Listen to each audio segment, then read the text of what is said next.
Dernier reportage sur cette édition 2016 de Musique à la rue avec les hurlements de Léo. Depuis 1 an, le groupe fait parler de lui avec son dernier album qui rend hommage au chanteur Mano Solo, connu pour ses textes engagés et poétiques. Le groupe a voulu s'associer avec plusieurs copains musiciens, notamment Napo Romero, ancien guitariste de Mano Solo, afin de redonner vie à celui qui a marqué le rock français. Java chanson punk caravaning, voilà ce qui décrit le groupe Les Hurlements de Léo.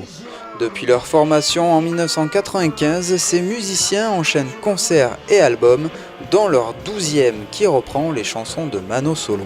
Dans l'historique des Hurlements de Léo, quand on a commencé en 95, avec Erwan, on chantait dans la rue essentiellement, et les bars, aux alentours de Saint-Michel, quoi, à Bordeaux, et on reprenait du Mano Solo.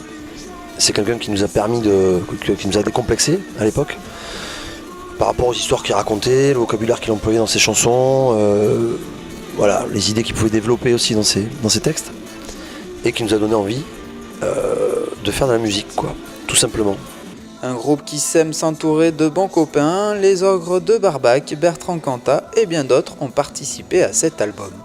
On est tous arrivés avec 3 ou 4 chansons dans nos poches qu'on voulait reprendre. On a tout mis sur la table et on a vu que c'était quasiment les 2 premiers albums, Les Frères Misère. Et en fait, on s'est mis à les jouer une par une et ça a été assez vite et au niveau de la direction artistique, ça a été assez naturel.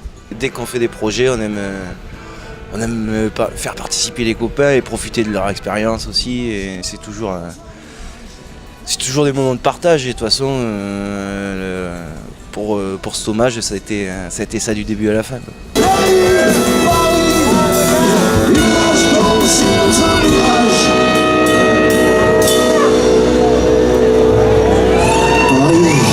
Façon de faire passer un message au public venu les voir avec des textes bien souvent antifascistes.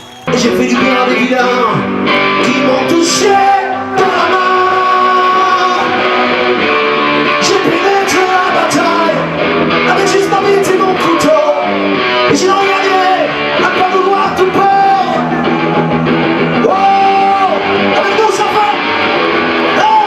On a un combat quotidien, je pense, de tous les uns et les autres, à ce niveau-là, même dans nos vies, parce qu'aujourd'hui, on est rattrapé quand même par cette espèce de nouveau fascisme, en fait, qu'un sourire et une élégance, tu vois, et voilà.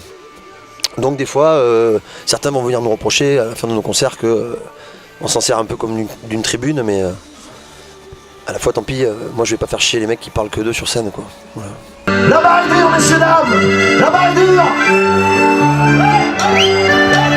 Un hommage qui a su rassembler bon nombre de personnes afin de redécouvrir l'univers de Mano Solo à la manière des Hurlements de Léo. C'est vraiment bien, comme toi.